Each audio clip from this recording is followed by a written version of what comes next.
The following program is a podcast1.com production. From Hollywood, California, by way of the Broken Skull Ranch, this is the Steve Austin Show. Give me a hell yeah. Hell yeah. Now, here's Steve Austin. All right, everybody, welcome to the Steve Austin Show. I am coming to you from the main streets of Los Angeles, California today. I am sitting here in my mobile office, my Range Rover SUV. I had an appointment/meeting today out here in Beverly Hills. And my guest today on the podcast is part 2 of my conversation with Zoltan Bathory, the founder and guitarist of Five Finger Death Punch. Hell, through all the discombobulation, all the remodeling, hell, I thought we had went kind of more unleashed on that podcast, but it is family friendly. So you're going to hear part 2 of my podcast with Zoltan Bathory of Five Finger Death Punch today. We're going to get into his martial arts and combat training, how he learned to fly planes, that's a good story, and what got him into racing monster trucks. You guys know that I know a few things about monster trucks myself, and Zoltan said he's a thrill seeker, and he doesn't turn down any offer, no matter how crazy it might sound, so he's going to tell us about some of those offers. We're going to get into some cars and stuff, too, and he and Five Finger Death Punch do a lot for the American military and the soldiers, and they played some of the military bases in the Middle East, including Iraq, so we're going to hear what that was all about. Man, as far as what's going on with me, like I said, I'm coming to you from my mobile office. I'm in one of my cars, my SUV, and I had forgotten, through all the discombobulation, that there was part 2 with Zoltan, and I was going to record a podcast. Steve Austin navigating the streets of Los Angeles, California, and what happens behind the wheel as I drive through all the cluster mucks that I'm always describing to you people on the Steve Austin Show. Turns out, I thought I needed this podcast on Tuesday. It was family friendly. So I was keeping it family friendly. Only said about 2 or 3 minor cuss words. No F-bombs, no, nothing like that. And for me to be able to record a family friendly podcast while driving on the streets of Los Angeles is a minor miracle in and of itself. The self-control, the discipline, the NPR radio quality that I displayed. Anyway, that's all BS. I'm just messing with you. But I did record a podcast while I was driving. I drove 9 miles, and it took me exactly 30 minutes to get here. From leaving 317 Gimmick Street to right over here in a location at Beverly Hills took me 30 minutes. Believe it or not, it wasn't too crazy of a journey. But I had to correct a few drivers along the way. And you're going to hear that next Tuesday when I drop this podcast. I'm going to record the way home, because on the way home it's going to be right after lunch. And I know all these people out here are going to be hauling ass trying to get back to their jobs from the bar, having their 1 or 2 drinks. So we'll see how my trip goes on the way back to the crib. Man, I wanted to announce something today. Let me put my eyeglasses on so I can read my iPhone here. Damn Siri, I don't know. If y'all have an iPhone, I don't know if those Samsung Galaxies or not, if they got a Siri application that tells you how to get places and all that stuff.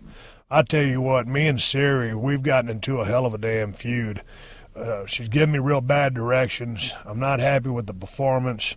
I might need to upgrade a phone, fire Siri, hire a new Siri. Well, if I get a new Siri, I got to give her a new name, because that's like getting a new dog.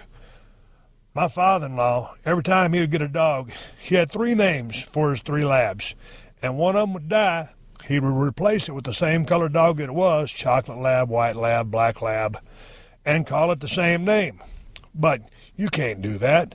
Man, whenever I lose Hershey, and I hope that's not for a long, long time, I'll probably get another chocolate lab after I go through the grieving process. That'll be a long time. But there's no way that I could ever rename my next chocolate lab Hershey, out of respect for the Wonder Dog and all the memories and the joys that she brought me. So, the same thing with Siri. I can't name this damn next application Siri because Siri has pissed me off. So I got to call the new application something else, and they got to answer to something else, because I can't have another Siri giving me directions based on the relationship that we have now. Anyway, what was I going to tell you guys? I had a story for you, actually. Oh, yeah. I got a brand new knife. It just came out with cold steel. Everybody was talking about when we came out with the Broken Skull last year, which is a clip point. It's a badass knife. 3.1 ounces, 4-inch blade, 5 1/4 inch handle, very slender, G10 handles, ambidextrous clip, I believe. That's a badass, high-quality knife. Everybody that reviewed it said nothing but great things about it, and that's how badass that knife is. But, you know, it was a little pricey for a lot of people. You know, on the Cold Steel website, a little over $120. Amazon, it's a good price on that knife. It's $75. Anyway, I'm not trying to give you a sales pitch. I got a new knife. This is more cost effective. Again, it's about 3.1 ounces. I believe the handle is 4.5 inches. The blade is 3.5 or 3 1/4 inches. It's a drop point, if I do recall. And the knife comes in 3 different colors. It comes in lime green, it comes in orange, and it comes in OD green. And we call it the working man because this is a working man's knife. This is man. The Broken Skull is an everyday carry. The working man is an everyday beater. This is a work knife. It costs $38.94 on Amazon. On coldsteel.com, I don't know what it costs. I haven't been on the website in a long time, but I just got finished looking on Amazon.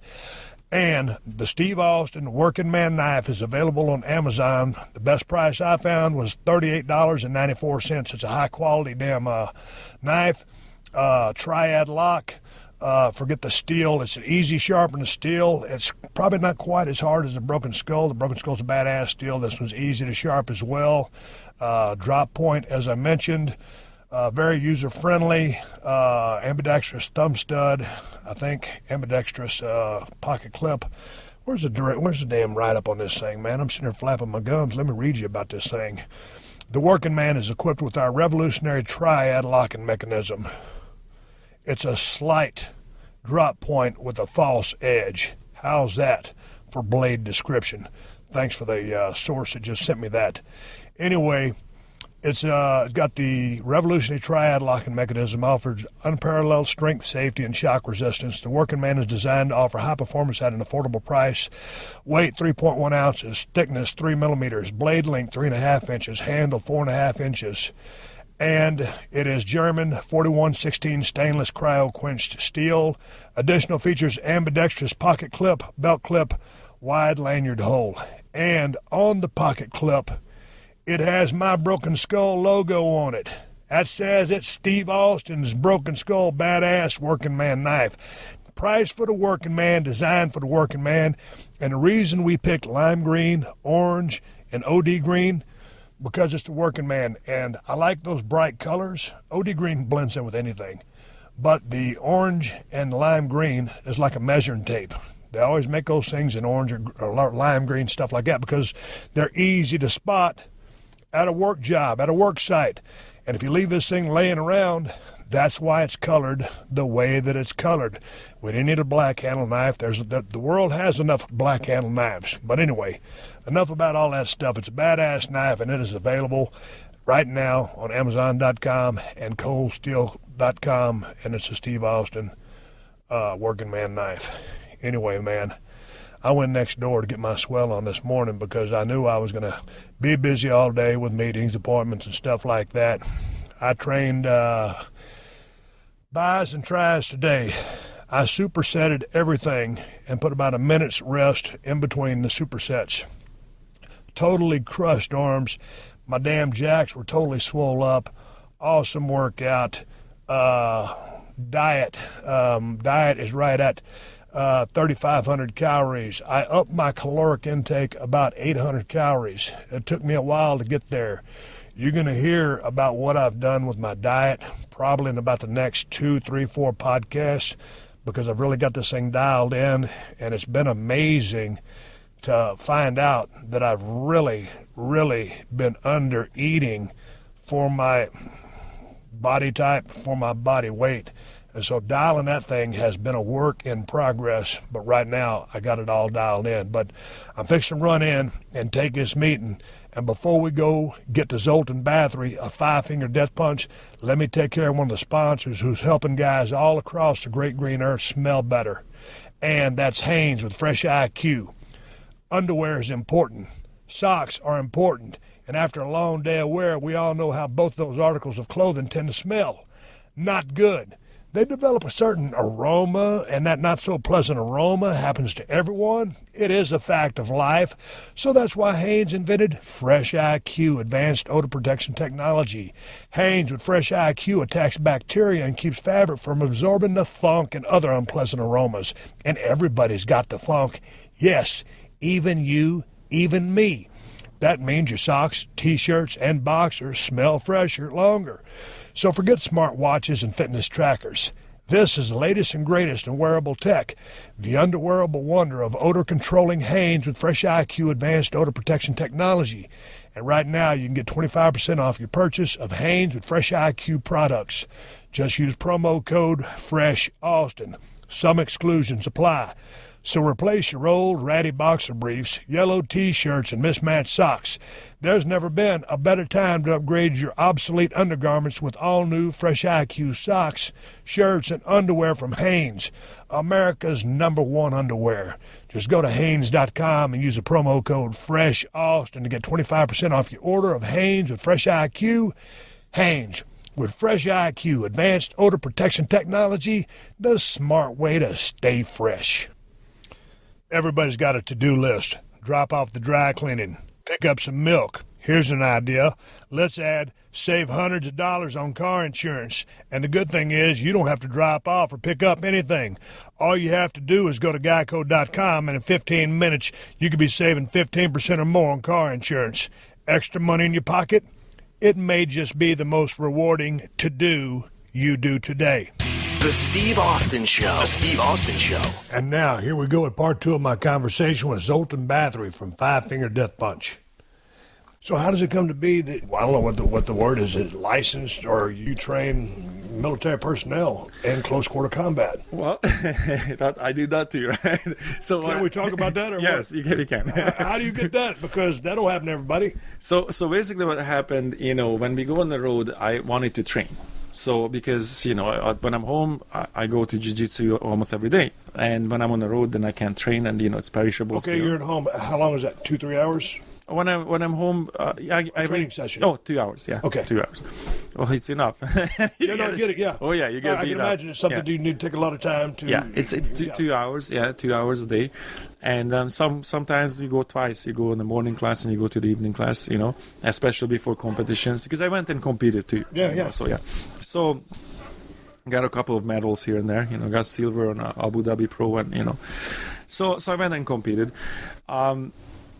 But when I go on the road, I'm like, okay, I need security guys who also do jiu-jitsu, so I can take my mats with me and we can train. So one of these guys that I became friends with him, because the first tours, I would just go to local academies. Yeah. So every city I would go to the academy and train. And then I figured out, okay, when I became friends with one of the guys who's Hoisei student, really good, and then he also learned from Dave Camarillo. This guy is a very serious black belt, and he is a level 4 hand-to-hand combat instructor for all the ABC agencies and and the military. So that's his job, and then he became our security guy. So since we were doing jiu-jitsu, he was like, hey, if you want to learn military combat, I'm the instructor for that. He's the highest level instructor for that, so I can teach you that too. So now we were running around with blue guns, the training weapons and whatnot. So I started to learn, military combatives from him. And then once you reach a certain level, then we would go to various military bases, or another instructor comes out, and then 2 instructors, separate independent instructors, have to validate that you are on that level. So basically I passed those those requirements for being a hunting combat instructor. I'm going on level 2. So at level 2 technically I can train level 1 guys that are just coming into combat. But that's hand-to-hand combat. It's hand-to-hand combat. It's kind of we're not talking about tactical weapons. We're not talking about guns. Yes, we're talking about guns, knives. Yes, yeah. Basically, what it is imagine it's sort of based on Gracie Jiu-Jitsu. Actually, it's Gracie Jiu-Jitsu, a little bit of Muay Thai, and this and that. So it's sort of mixed martial arts, with considering that there are weapons involved. Like I can't armbar you when you have one hand open and you have a sidearm. Right. You're gonna shoot me, or you have a knife. So I have to consider that. Sometimes you have to train with the backpack on your back, because if you fall on your back, it's all the different mechanics at place. And we have to also learn if there is a knife attack, how you have to, the inside of your arms and your legs are the lethal areas. You have to know that, how to deflect and how to take away knives, guns, and so it's pretty much jiu-jitsu with weapons. So where'd you get the tactical training at? Well, I mean, in Vegas, and I saw a video. You're a big car guy. Mm-hmm. Yeah. But also, I think there was a video online of you in a Ferrari, and you had your, I think it was an AR-15 or something, whatever it was. But where do you do tactical training at? Do you enjoy shooting? Because I have a friend, it's a 3-gun shooting champion, and he's awesome. He's like a savant with a gun. And so, I'm not really into the tactical aspect. I just like to shoot. Yeah. You spend a lot of time at the range. You get a chance to, when your turn, go to ranges and shoot. The hand-to-hand, the close quarter combat is pretty much what we learn with martial arts with weapons involved, right? Now, when it comes to shooting, I do go to shooting ranges, and when we tour the country, we go out and we pretty much our fan base is military, police, so we go out with the local police to shoot, or the local military. And when I'm in Vegas, it's not often we are off the road, but then I go to shooting ranges and of course we shoot. At one point, believe it or not, when I was a kid, right, the military in my country would come to your school and they would give you low pellet guns, right, and they would see who's the best, and they would pick 3-4 guys, and they would offer you like, hey, if you want to come to the military base, we train you to be a sniper. So I was like 11 and I got picked. But I already lived in a military base, but I would go to the shooting range to shoot with the military. So we had this bolt action low rifle, we had the independent scope, so it's not on the rifle, so you can see what you did. And so we were shooting on this range, and eventually I got fired. Why? because I was already 11, right? And it was an open range with a dirt hill on the back, right? So we have a shooting house. When you have 3 levels of windows, you can standing, middle, kneeling and laying down windows, and there is like a glass case where the military guys are sitting in. There's a captain sitting and watching the range, right? If there is any automatic weapon on the range, then he stands behind you with a gun in his hand, loaded, and tell you turn 45-degree angle, I will shoot you. Because that's the rule on the range, military range. They don't want a guy go. That's crazy. a rule. You don't mess up. Oh yeah. So but I was shooting the the low bolt actions, and I got bored because it wasn't like like the targets. You have to go out and change it. It didn't have the range yet, right? So you have to wait until everybody finally stops shooting, and you have to cease fire, and everybody goes and So I already destroyed my target. So I'm bored. I'm like, okay, oh look, a bird, and it's an open range. Bird was flying, and I clocked the bird. Captain runs out of the office, starts screaming, what the hell, screaming at me. Don't ever do that again. Okay. 2 weeks later, right? Same scenario. I'm bored again. I'm 11 at this point, right? I'm bored. My target is destroyed already. I'm like, oh look, another bird. Boom! I got the bird. And I watched the captain. He wasn't in his office, but he was on the other side. I didn't see him coming in, and he saw me. So, oh my God! So he started yelling at me, and basically he was like, "Do you understand that behind this dirt hill there's a town? So if the projectile goes up, it has to come down. You can kill somebody in that town with your bullet, even if you're shooting up." I'm like, are you out of your mind? And the reason he fired me, because I was a little cocky, 11 years old. I look at him, well, the projectile is in the bird. And he lost his shit on me because I was so arrogant, like I couldn't I couldn't imagine I would miss, right? And he was like, okay, that's it. I'll take a shooter who's much less than you, but not an idiot. You're out of here. And so they fired me. So I had a nice future in long range assassinations, but I threw it all away. My career went sideways right there. How proficient were you at calling the wind and making the adjustments on the scope? It was well, the law, it's a bolt action. The scope wasn't on the gun. Okay. We had an independent scope, so you don't. It's and fairly protected too, so I didn't have to calculate. And it's 11. It's like you just start kind of shooting. All the guys that stayed eventually became snipers. That's what I meant by I threw it all away. I could be an assassin now, but it didn't happen. I have to live like this. Have you always been, and watching all your videos, I mean, y'all always have some cool cars. I mean, the videos to y'all's music that you make, almost like mini movies. Have you always been enamored with cars? Yeah. Exotic cars? You into muscle cars at all? Yeah, I both. And, I always had this theory about that. I tell you the truth, it's like, I'm a utilitarian in to some degree, so I look at it this way, and I fairly, I would consider myself a spiritual man. So there's the idea of material goods, right? That a lot of spiritual people would consider it as fairly shallow. Like, do you really need a Ferrari to go to the grocery shop? No, you don't, right? A Prius is good enough to go to the grocery store. You don't need it. But I always had this view that when I was a kid, and all of us as kids, we dreamed of this. Like, when I'm gonna grow up, I'm gonna have these Ferraris and these crazy cars. We all told as little boys to ourselves that we're gonna grow up and we're gonna have that. Would you lie to your little kid, right? When you grew up, right, you made yourself a promise. You made yourself a promise, sort of, that when I'm gonna grow up, I'm gonna have that. And so when you get to the point that you can actually have it, you still have the decision to make that, do I really need this? And I always believe that, you know what? I'm going to accomplish this cycle. When I get to the point when I can get it, I'm going to get it. And the reason I'm going to get it is because I taught myself something. I taught myself that I was a little kid. I promised myself that I'm going to have this, I'm going to do this. And everybody thought I was crazy. So two things happened. A, I proved that I wasn't crazy. And second, I taught myself that you dream it, you work for it, and then you have it. If I made up an excuse and I say, you know what, I don't really need this, then what happened, I made an excuse. So the end results, how your mind works, you learn that you worked, you believed it, you worked hard, but then you didn't get it because whatever reason. Right. So I always believe that you have to accomplish the cycle. So, when it comes to those cars, I'm like, yeah, I'm going to get it. And even if after a while, you get bored, like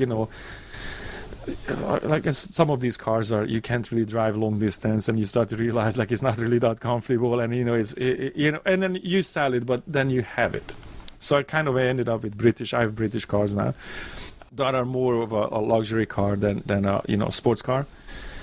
But that's how I looked at it. Like, you know what? I love cars, and I'm gonna accomplish the cycle. I'm gonna teach myself that lesson that you work hard, you get it, instead of giving myself an excuse. Are you a pilot? Well, I am. I have the hours. I actually don't have the actual pilot license. Okay. But I'm flying for like 6 years now. I have probably like 250 hours. You need 40 hours to be a pilot, private pilot. So 40 hours in, you can take your written test, and then you can. So technically, I could take my test. I just never got around it. I have to do the ground work. So basically, there are some books that I have to know and learn. If somebody said like, "Hey, end of the world is coming, let's go to the airport, get a plane," I can go to the airport, get a plane, and fly it. What are you qualified to fly? Single prop. You gonna get your license? I'm gonna get it when it would make sense. Usually, it's one of my things on my bucket list to do, but I keep putting it off. It's actually really helicopter. Easy. Helicopter is difficult. Planes are fairly easy. It's really really interesting because you get in a plane. The very first flight lesson, actually the first flight lesson I had in a fighter jet. Just because I'm an idiot. So let's go fighter jet, right? I rented a fighter jet. That was my first lesson. But then I went to the single prop, and so I get in a plane, and the instructor goes, "Okay, well, you just push the throttle, full power. And when you get about 60, 65, you slowly start to, pull back the yoke, and then the plane will fly itself. Don't pull it too much. Just remember, it will fly itself. You just have to adjust just a little bit. That's it." Okay, so I did it. Oh, this is easy. All right, now we did a couple of circles. Now you landed. I'm like, "You mean you landed?" I said, "No, I know how to fly a plane. You landed." So literally, my first 30 minutes in a plane, right? He's like, "Okay, just aim at the pavement." I'm like, "Okay." We put out the flaps, I aim at the pavement, and it's like basically it's very simple. What you do, you kind of aim at it, and then when you're right there, you pull out the power, so the plane sort of puts itself down. You don't really put down a plane. It puts itself down. You kind of just adjust little things. So flying is not like when you see in the movies, like people turning and none of that happens. It's really tiny small adjustments. And literally I took off and landed in perfect landing in my first 30 minutes of actually flying. It's much simpler than you think. The hard part, I would say, the radios, the navigation, that you have to learn that, That's what bothers me. What about this deal with Harrison Ford about a week ago? He landed and he said, "Hey, was that plane supposed to be underneath me?" He was like on the wrong lane. I mean, I don't want to recirculate like rumors that are not true, but I think he crashed like 7 times or some crazy numbers altogether. Well, the one time he crashed, there's a helicopter going overhead. I think something like that. But the one time he crashed, it was by my wife's house. Big airport. Over at Venice on Penmar Golf Course. Yeah. And he put down, it was an old, whatever plane, because he collects planes. Yeah. Nonetheless, he crashed it. Now all of a sudden he's on the wrong runway, landing strip, or whatever the hell it was, taxiway. Well, that's what's up with that? You can be an experienced pilot and still, you go to an airport that you're not familiar with, especially bigger airports. It's really confusing. Or, Well, that's why I want to learn to South Texas in the middle of nowhere. So I ain't got to worry about the hustle and bustle of all the traffic up in the air in Los Angeles. It's just too much shit up there. Los Angeles, difficult. Las Vegas is difficult. There are some airports that are extremely difficult. There are so many runways, different, from different directions, taxiways. You have to, if you're not familiar with the airport, it can give you trouble. You have to work yourself up. I, for example, instead of starting in Las Vegas, right? Actually, I came out to California to Santa Barbara. So I would stay up in Santa Barbara because they have a smaller airport, and it's not so restricted, airspaces. So I could practice and run around without being too much, concerned about air traffic. So I would recommend to anybody if you live in a metropolitan town, then a bigger town, then just find an airport that is outside. If you have to drive a half an hour outside of town, find a low airport that is not, the main traffic, so you start learning there, and then you work your way up. Well, that's still on my bucket list. Now, I'm sitting here on Zoltan Bathory's boat out here in Marina del Rey, and before we talk about how you ended up splitting time between Las Vegas and this boat here in the marina, I got to say thank you to one of the sponsors who let me do this podcast for free twice a week, and that's TrueCar. If you're in the market for a car, then you need to check out TrueCar.com and the TrueCar app. TrueCar gives you the price and information you need to feel confident about your purchase. When you register with TrueCar, you'll see what other people in your local market pay for the car you want. From there, you can connect with a local TrueCar certified dealer and enjoy a more confident car buying experience. TrueCar shows you real pricing on actual inventory, so you see competitive pricing offered to you by TrueCar certified dealers for vehicles that are actually on their lots. TrueCar makes car buying easy, no matter if you're looking for a brand new or a used vehicle. There are over 500,000 pre-owned vehicles available from TrueCar certified dealers nationwide, and there are over 13,000 TrueCar certified dealers. And over 2 million cars have been sold to TrueCar users by the TrueCar certified dealer network. TrueCar users save an average of over $3,000 off MSRP. So when you're ready to buy a new or used car, visit TrueCar.com or download the TrueCar app to enjoy a better car buying experience. Some features not available in all states. All right, it's March, which means it's time for the madness. And it's crunch time in the NBA. So we got it all covered on the big podcast with me, Shaq. And we're way more than just sports, Shaquille. So be prepared to laugh, folks, as we bring you the best basketball coverage, the biggest names in hoops, like Kevin Garnett, Chris Paul, Dick Vitale, Grant Hill, Chris Webber, and many, many more. The big podcast with Shaq. Check us out with new episodes every Monday at podcast1.com. When you came here, you ended up in New York and then finally ended up in Las Vegas. And now you got a boat here in Marina del Rey.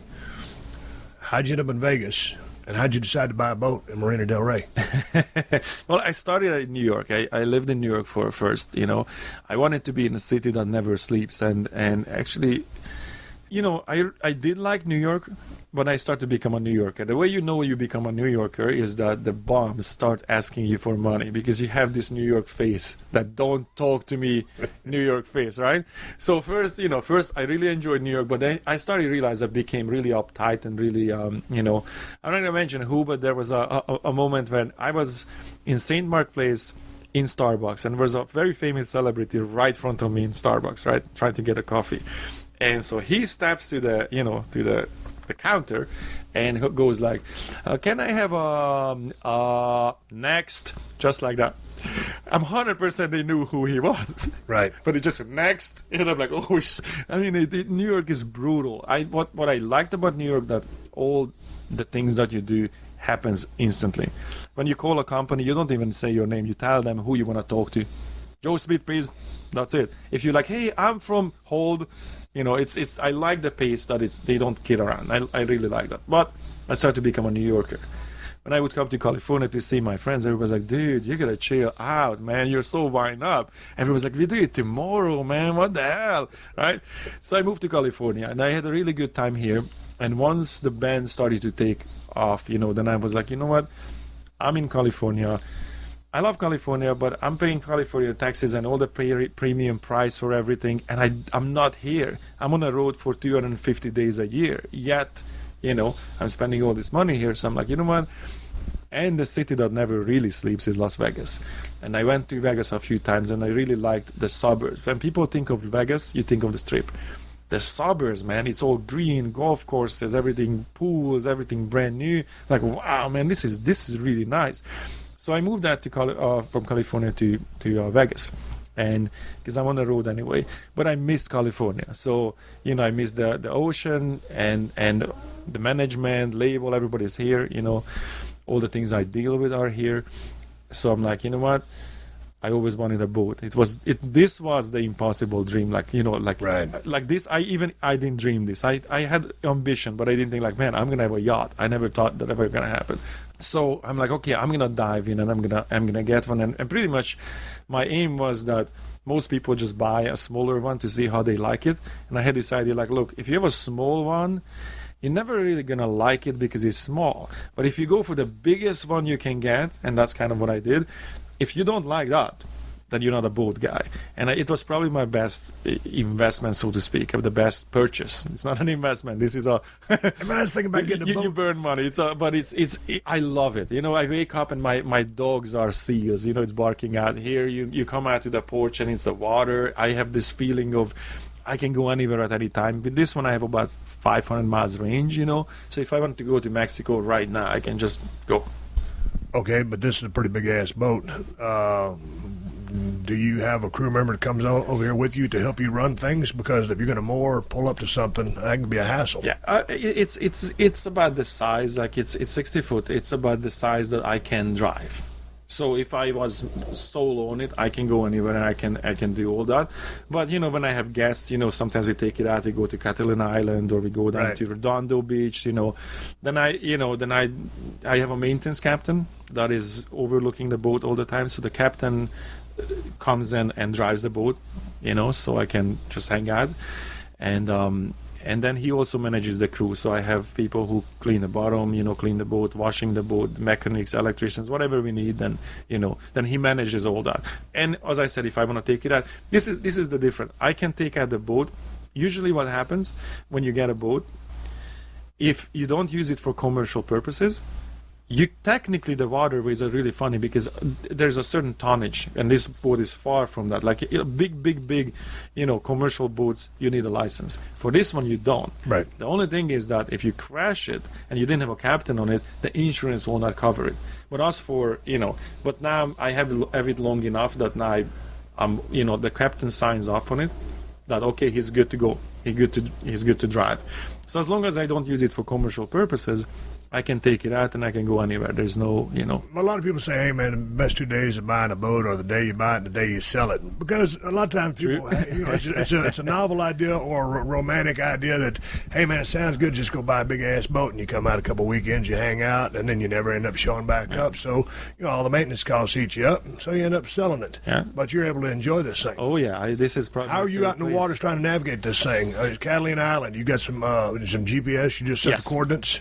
Yeah, with GPS, I kind of like to drive it. I can put it on autopilot, but I like to drive it myself, jump waves sometimes. You have to watch the weather, obviously. I learned that once I had this idea, like, oh, this is pretty windy, let's take it out in the wind. Yeah. Oh, man, I regretted that in about 2 minutes. I mean, it was maybe like 8-foot-ish swells, and that threw around this boat. I mean, it's a big boat. It was throwing around us like nothing. I'm like, oh my God.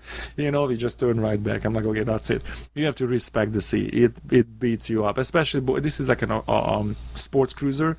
So there are displacement hulls, like those V-shaped boats. Those are going deeper and, they can go slower. This one, I have to get up to speed. So I have to cruise around 25-ish. Then it hydroplanes and it goes over the waves. 2 diesel motors? Yeah. Okay. I have two Caterpillars in it. And so you hydroplane, but if it's choppy, it beats you up. Like, I don't know if you ever tried one of those speedboats. Yeah. Man, you have a kidney replacement up. No, we rented one, and we got out as soon as we got past the breakers over at the end of the marina. Yeah. That's when the white Oh, caps yeah. having his rougher than hells. It was me and my wife.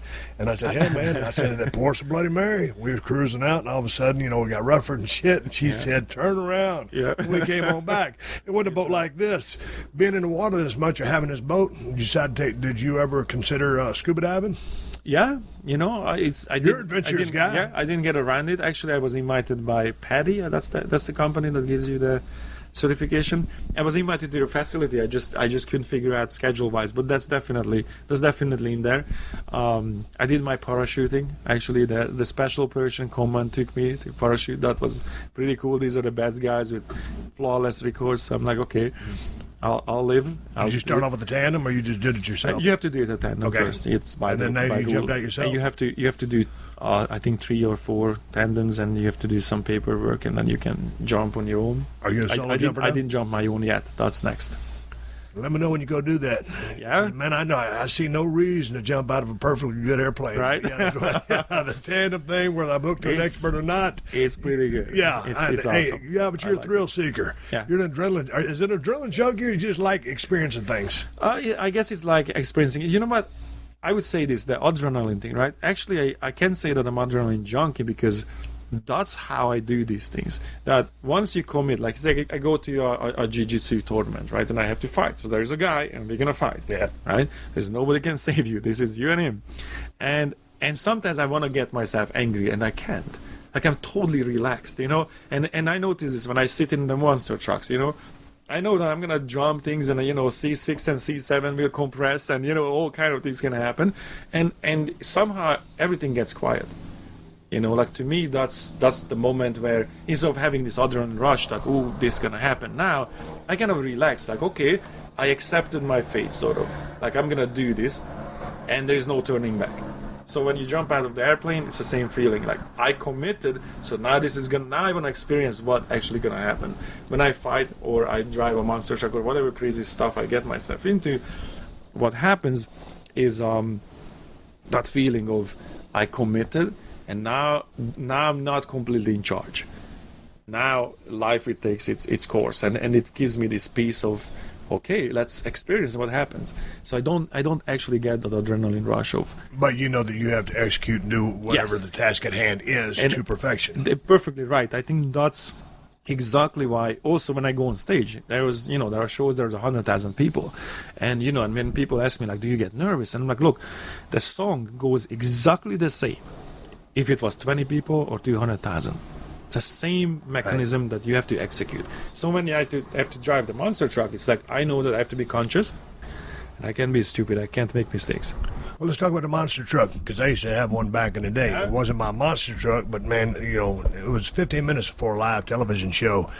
And, I got to Monday Night Raw. I didn't know we were going to do a monster truck gig. And I said, hey, man, what are we doing tonight? And we go, well, you're going to crush the Rock's Lincoln Town car. Vince had just went to the dealership that day. Not Vince, but someone spent 30 G's on a brand new Lincoln Town car. And that wasn't no rental. That wasn't no junker or anything. That was a brand new car off a showroom lot. Guys taught me how to drive a monster truck, and sure enough, they said, hey, go live, and we crushed the car, and I drove it into the rain and raised hell. I'd make some monster truck appearances in South Texas after having my neck fused up, and it was a blast. What made you decide to, hey, man, let's go drive monster trucks? 'Cause they're a blast, but they're a beast to drive. Oh, yeah. This thing that I'm doing all this crazy stuff, it became sort of like a... Yeah, monster truck's not crazy, but when you jump on that throttle, that is pure adrenaline. Well, the one I'm driving is, I'm with Jimmy Cretan's team. He's like freestyle world champion. And I mean, he historically, he has the highest horsepower from all the trucks that you see out there, the pro trucks.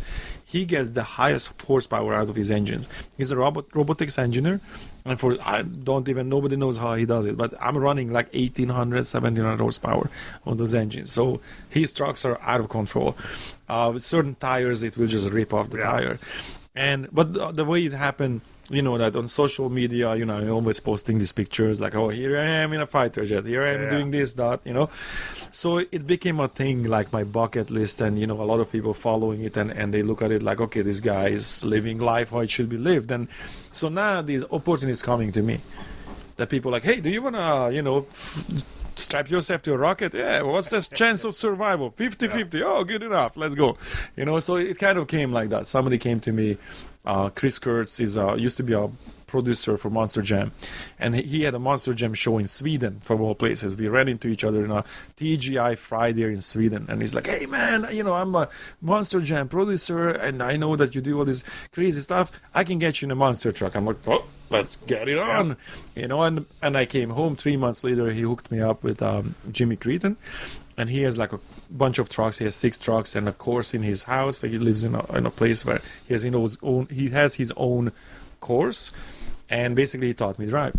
And I did pretty good because, when it comes to this, like, this is the world champion. I went out there. I'm not going to impress him. There's nothing he doesn't know what to do. So I was like, I'm going to pay attention. And he told me, like, race car drivers come out here, people who are professionals, and they all crash the truck. Right. Because they all think that they know what they're doing, but it's a totally different animal.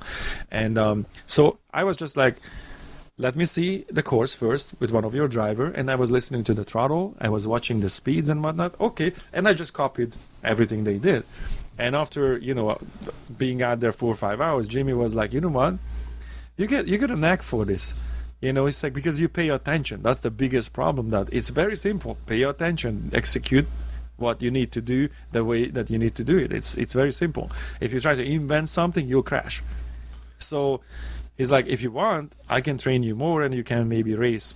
Fast forward 3 more months, I was racing in California, professional monster truck race. Came in second out of 8 people. So I'm like, all right. I was watching you strapped in one of the truck. Are they using Hans devices now on your neck? Is that mandatory? Oh yeah, I have Hans device. I also have, I have flaps, so on both sides of my seat, because the Hans device stop you from your head to bob up and down, but it doesn't really stop you from bobbing to the side. So my head, basically my helmet is held by 2 little flaps. It's almost like when you sit on an airplane, you can feel these flaps around your head. So it's one of those, but it's metal. So I'm really strapped in there. You can't move your head.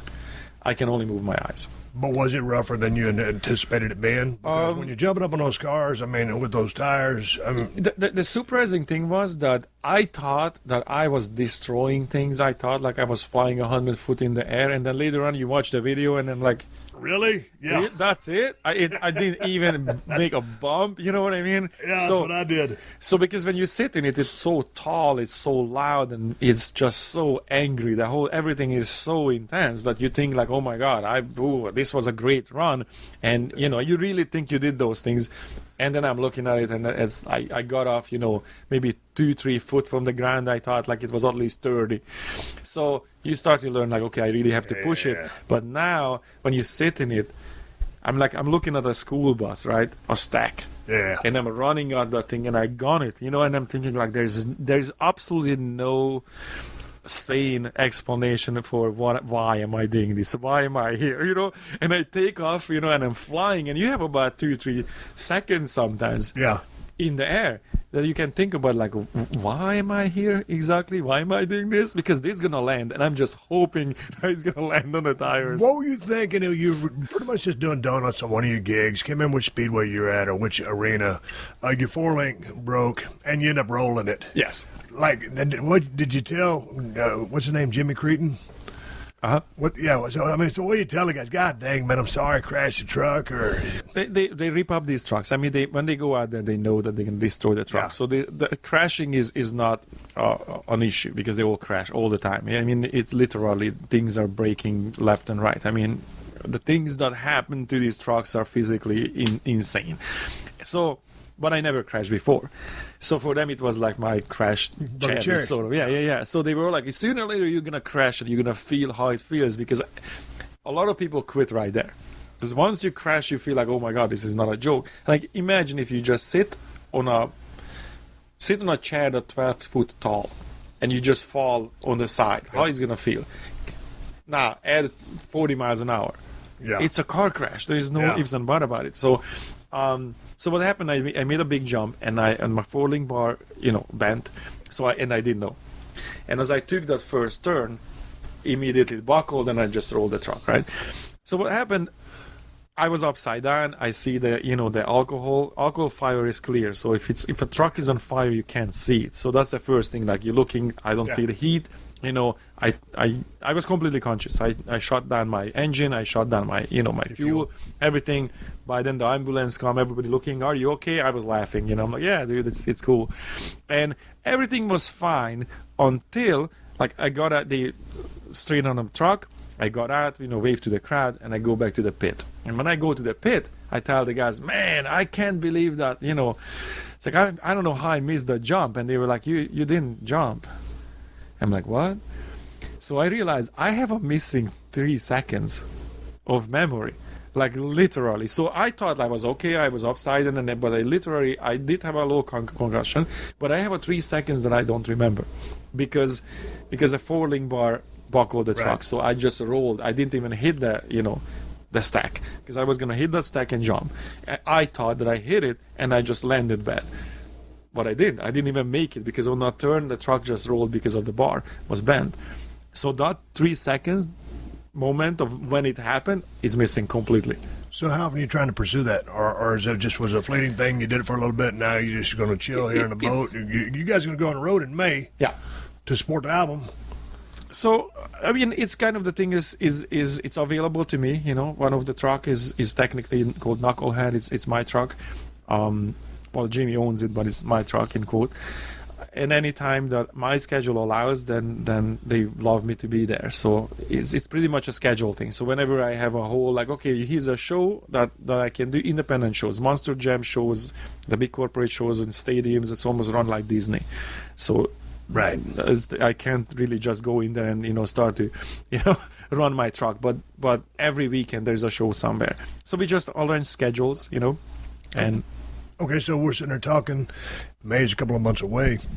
What are you going to do between now and getting ready to go on the road? So I'm going to probably go to there's a jiu-jitsu competition in Dubai. So I might go to that. That's a very prestigious competition. And if I don't compete, I have a low protege that I'm helping him with as much as I can. Take care of his entry fees for the competitions. He's a prodigy. I know him since he was 12 years old. He was a little kid, 12 years old, and he always was upset because he got his ass beat in jiu-jitsu class. By the time he was 16, I couldn't even touch him.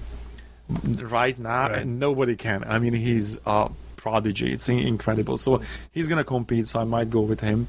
But I mean, do you get bored? I mean, are you chomping at the bit to get back on the road? I mean, no, not necessarily. It's the kind of thing that grass is always greener. When you're on a road, then you want to go home and just chill. When you're home after a while. When you get off the road for the first week, I have that feeling. You're jonesing. 10 o'clock comes, and I'm like, something is not right. Yeah. I should be somewhere doing something, like that, because that's your schedule. But right now, we are off the road for about 2 months now. So now a different schedule comes in.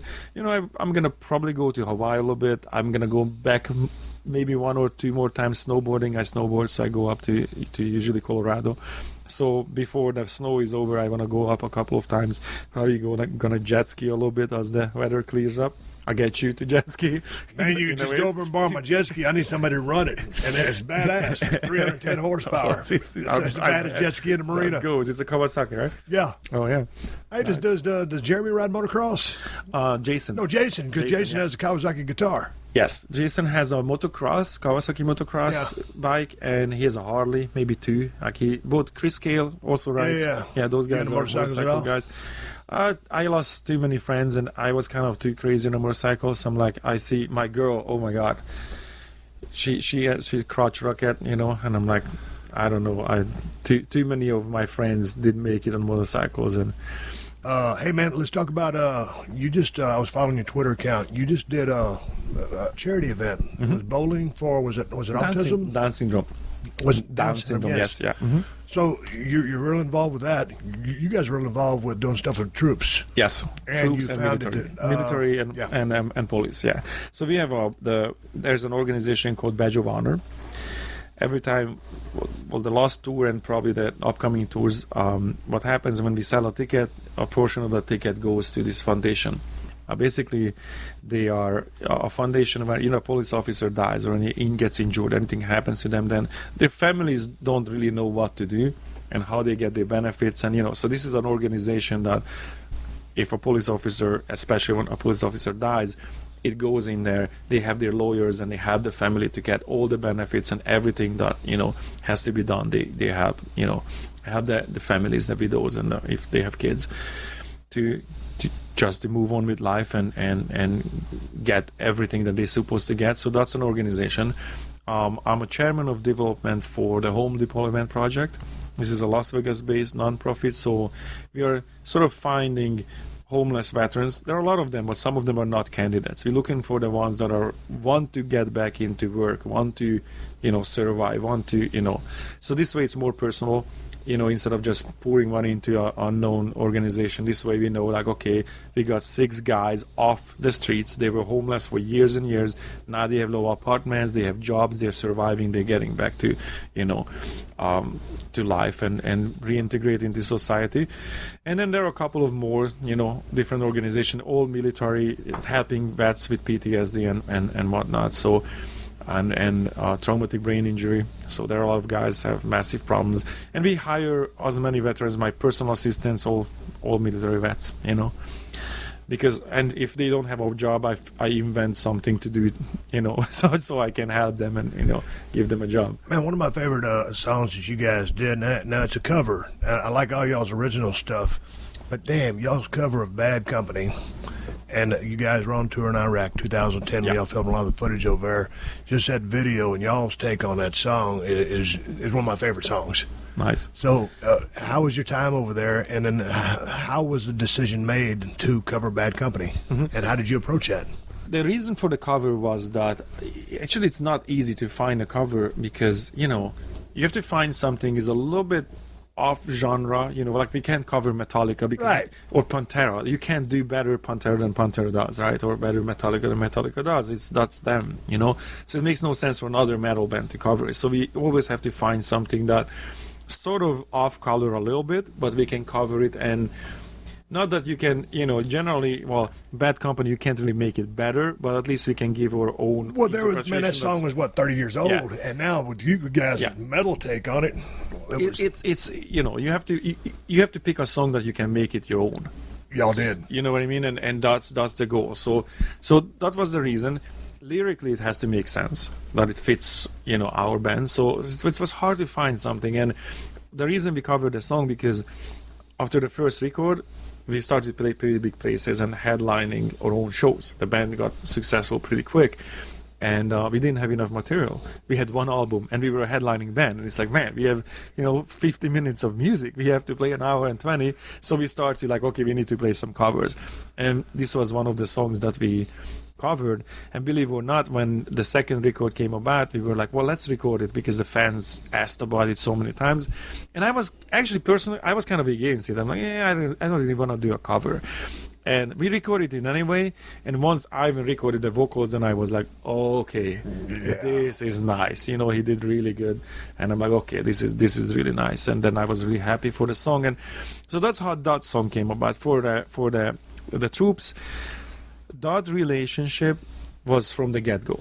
So I think it's our attitude, the lyrical content, this is kind of, a little bit of that alpha lifestyle, be a man sort of thing. Right. Fight for the right things, don't be a whiner, get up, go, there's this overall attitude for the band.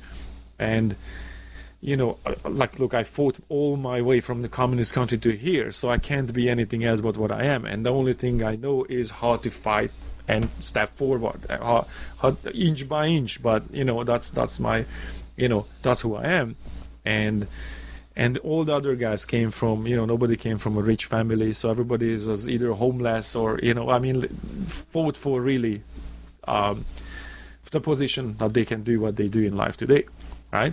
So we kind of all have this attitude, and that resonated with the military immediately, because that's also the guys who were like, no, I'm going to go and fight for my country, or I'm going to do the thing is that I think is right, So that resonated immediately. So the first shows, we started to have this military presence. And it was really bizarre. Imagine we playing in these low clubs, and maybe we would play like Bad Company, and I see guys in uniform sometimes, or without uniform, saluting, and I'm like, that's really bizarre.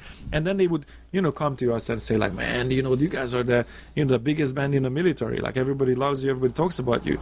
And sooner or later we start to get the invitations, and the USO came, and we got these opportunities. We played everywhere, from Okinawa, Japanese naval bases, to Germany, England, all over the world. Awesome. Usually it's not on a schedule, so when you go to the website you don't see it, because it's for the military. It's not not like look at us. It was for the military. So many times, you would see the schedule and there's a hole, and it's a possibility that we are actually doing a military tour. And then we got the invitation to go to overseas, and that was an experience like, wow, because we flew into Kuwait, was their staging, and this was, they were still shooting, there were still, there were still issues, and we went to Iraq, flying in with, full battle rattle. We were in helmet, chest plates, everything. And it was an unbelievable experience, And they were shooting. I mean, the sirens were going off, and, but the reactions, I mean, there were a couple of really funny things. We were playing in Baghdad, I think it was Camp Liberty, and we were joking about that there were no stage lights, because they were like, well, we can't really light it up because you're a target immediately, and so we were just joking about like, there's no stage light, but it's still the best show we ever played, right? I forgot all about that. Yeah, you're right. Two things. Oh, you've been there too. Yeah. So basically, all the soldiers are standing, like everybody's very, polite and standing in lines. We are a rock band. It's supposed to be a mosh pit, And we are playing in the first maybe 2 songs that we got through, when finally the special detail officer that was with us runs across the stage and stage dives. Like, he barely landed from the standing still soldiers. All of a sudden, all you saw is dust and a mosh pit of like 2,000 soldiers. And I remember, like, I'm not even kidding. Like, I remember when Ivan is like, okay, guys, stop. Anybody who's a grenade, get the hell out of the pit. Just, people were spilling on stage with sidearms literally on them. I mean, it was insane. And it was the best show. And then they bring 2 fire trucks and they turn on the sirens. So we had stage light. It was amazing. And then, so we finished the show, and the last song, out of a sudden, and first we thought, like, I'm like, really? Because a helicopter comes right over the stage, right? And now it's drowning us out. And we're looking, what the hell, man? Like, really? You didn't know that there's a show? And then he started to shoot flares. And we were like, oh my God, this is the best pyro we ever had. I'm like, Gene Simmons beat this.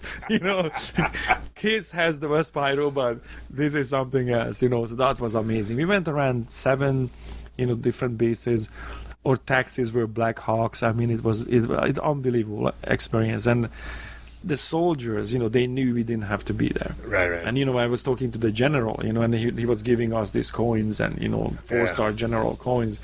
And the colonel that works with him has like, man, I'm with him for 20 years. I never got one of those coins. I'm like, man, you're making me feel bad now. I'm like, you can have my coin. I'll give it to you. And he's like, no. I have to be here. You don't have to be here.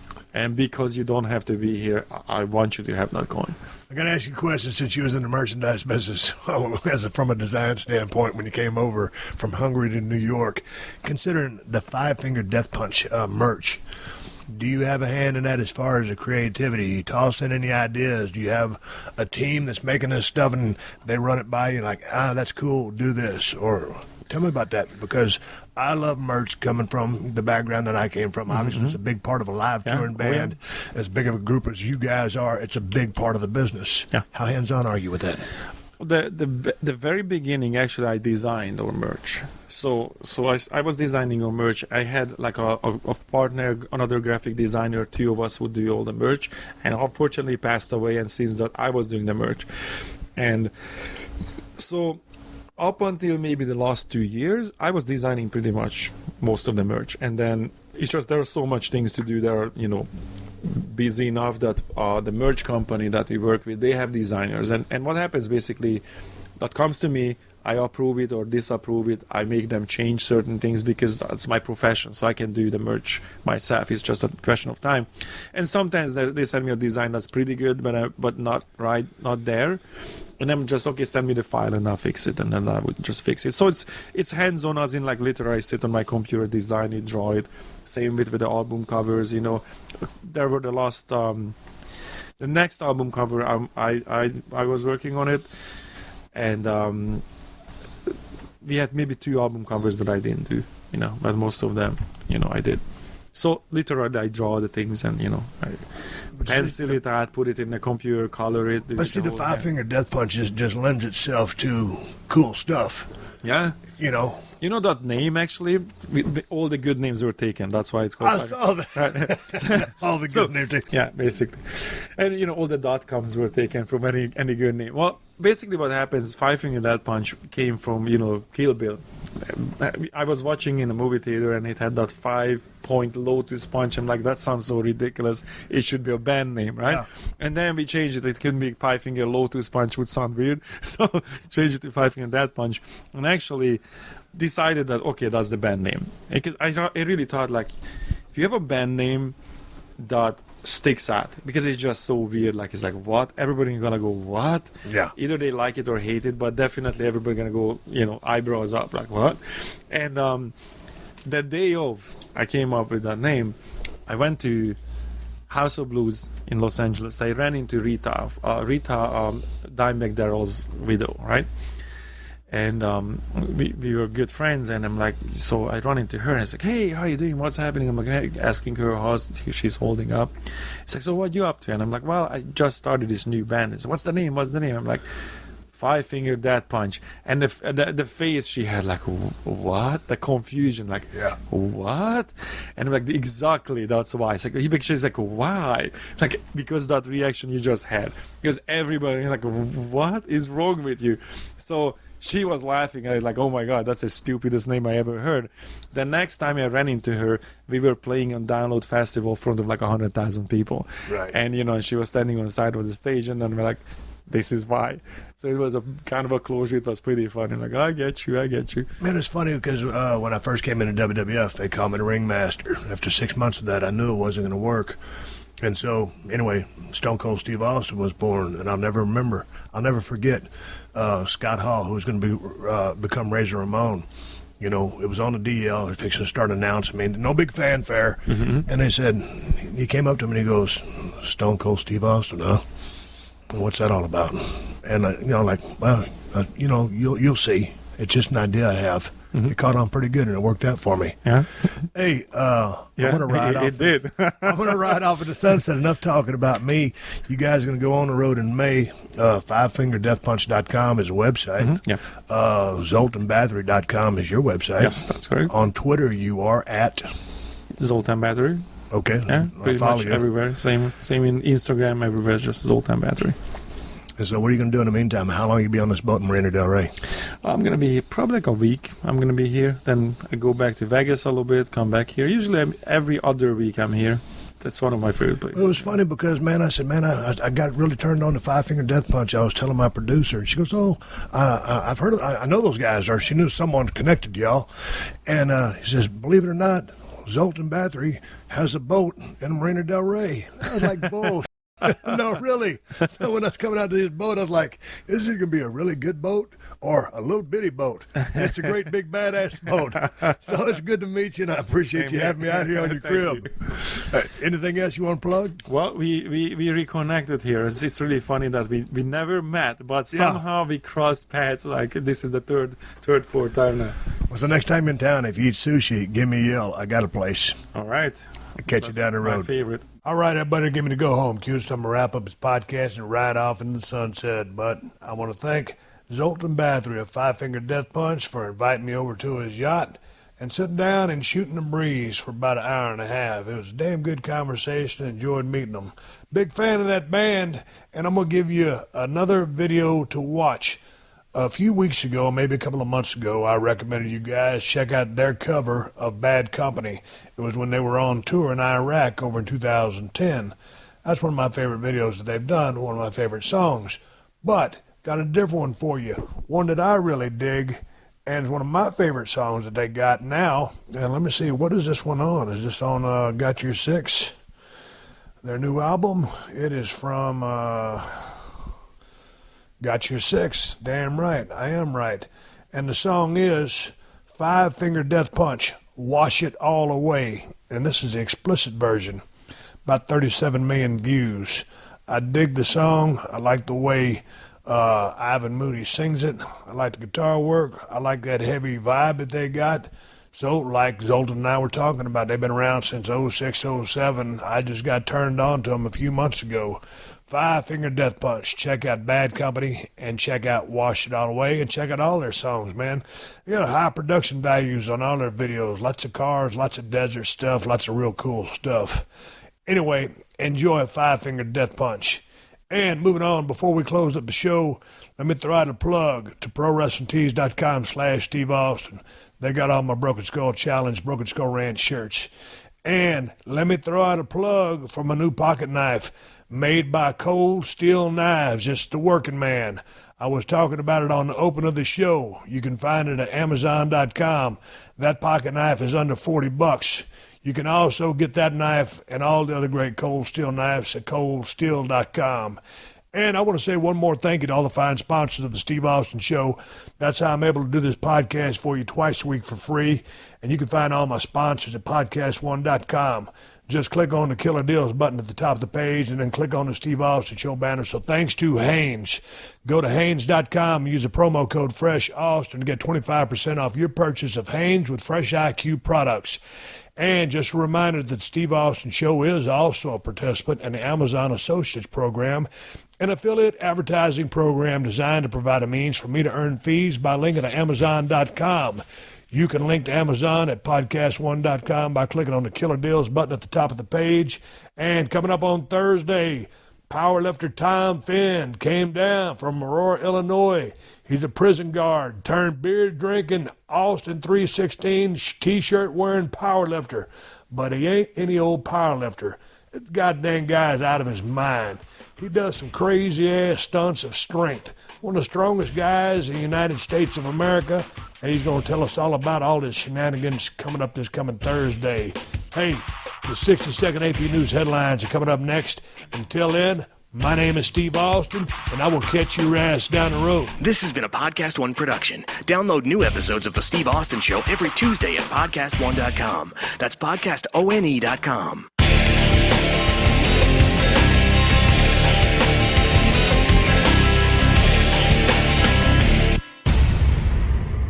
I'm Mick Garris. When it comes to horror, you might know me as a writer, producer, and director. But I also love making people open up. I'm getting together with the most fascinating people in fright filmmaking. I'm going to pick their brains and find out what they know.